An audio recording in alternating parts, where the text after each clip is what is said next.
नमस्कार। म आज एउटा गजल लिएर आएको छु। मेरो गजल यस प्रकार छ। देख्यौँ दम्भ दुर्भाव, देख्यौँ दम्भ दुर्भाव, हुङ्कार कस्तो हुन्छ। देख्यौँ दम्भ दुर्भाव, हुङ्कार कस्तो हुन्छ।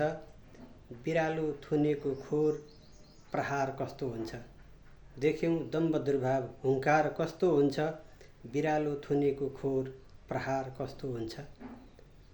भान्छे भएको मान्छे, भान्छे भएको मान्छे, भान्छे भएको मान्छे छोडेर पकाउन, भान्छे भएको मान्छे छोडेर पकाउन, फोहोर छोप्नै गरेको हतार कस्तो हुन्छ। भान्छे भएको मान्छे छोडेर पकाउन, फोहोर छोप्नै गरेको हतार कस्तो हुन्छ।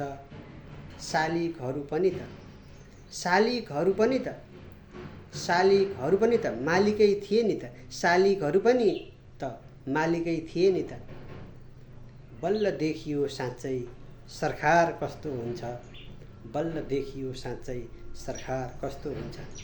सधैँ बेहुला हुनेले, सधैँ बेहुला हुनेले, सधैँ बेहुला हुनेले बाबुको बिहे देखे, सधैँ बेहुला हुनेले बाबुको बिहे देखे। थाहा भो खरानी र कसार कस्तो हुन्छ।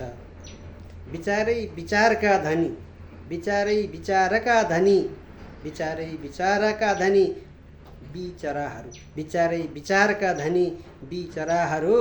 देख्यौ होला नि साँच्चै विचार कस्तो हुन्छ। देख्यौ होला नि साँच्चै विचार कस्तो हुन्छ। धन्यवाद।